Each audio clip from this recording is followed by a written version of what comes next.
আৰু অবৈধ ট্ৰেডিং সন্দৰ্ভত ৰাজ্যৰ মুখ্যমন্ত্ৰী ডক্টৰ হিমন্ত বিশ্ব শৰ্মাৰ বৃহৎ ঘোষণা প্ৰবঞ্চনাৰ অভিযোগ উঠা কোনো লোক হাৰি নাযাব এই ঘোষণা আগবঢ়াইছে ৰাজ্যৰ মুখ্যমন্ত্ৰী ডক্টৰ হিমন্ত বিশ্ব শৰ্মাই কিছু সময় পূৰ্বে সংবাদমেলক সম্বোধন কৰি মুখ্যমন্ত্ৰী ডক্টৰ হিমন্ত বিশ্ব শৰ্মাই কৈছে বিনিয়োগৰ নামত যিসকলে লুণ্ঠন চলাইছে তেওঁলোকক কোনো ক্ষেত্ৰত ৰেহাই দিয়া নহব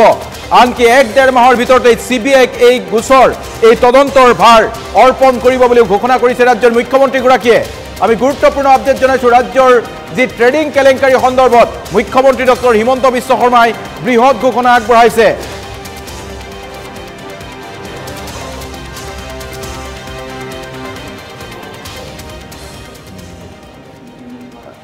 অসম আৰক্ষীৰ কোনো অসুবিধা নাই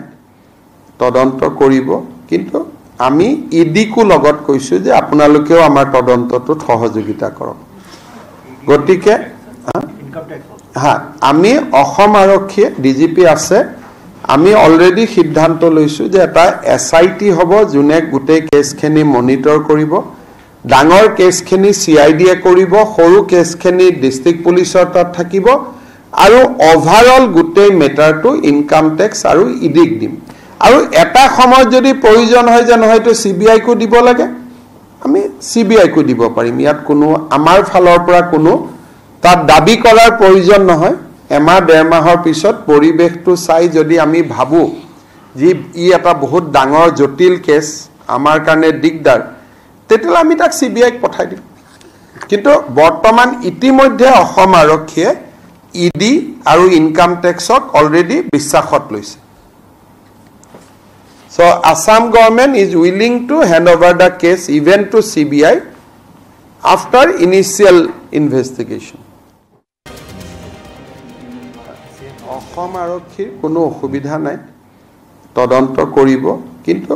আমি ইডিকো লগত কৈছো যে আপোনালোকেও আমাৰ তদন্তটোত সহযোগিতা কৰক গতিকে আমি অসম আৰক্ষী ডিজিপি আছে আমি অলৰেডি সিদ্ধান্ত লৈছো যে এটা এসআইটি হ'ব যোনে গোটেই কেছখিনি মনিটৰ কৰিব ডাঙৰ কেছখিনি সিআইডিয়ে কৰিব সৰু কেছখিনি ডিস্ট্ৰিক্ট পুলিচৰ তাত থাকিব আৰু ওভাৰঅল গোটেই মেটাৰটো ইনকাম টেক্স আৰু ইডিক দিম আৰু এটা সময় যদি প্ৰয়োজন হয় যে হয়তো সিবিআই কো দিব লাগে আমি সিবিআই কো দিব পাৰিম ইয়াত কোনো আমাৰ ফালৰ পৰা কোনো তাত দাবী কৰাৰ প্ৰয়োজন নহয় এমাহ 1.5 মাহৰ পিছত পৰিবেশটো চাই যদি আমি ভাবো যে ই এটা বহুত ডাঙৰ জটিল কেছ আমাৰ কাৰণে দিগদাৰ তেতিয়ালে আমি তাক সিবিআইক পঠাই দিম কিন্তু বৰ্তমান ইতিমধ্যে অসম আৰক্ষীয়ে ইডি আৰু ইনকাম টেক্সক অলৰেডি বিশ্বাসত লৈছে So Assam government is willing to hand over the case even to CBI after initial investigation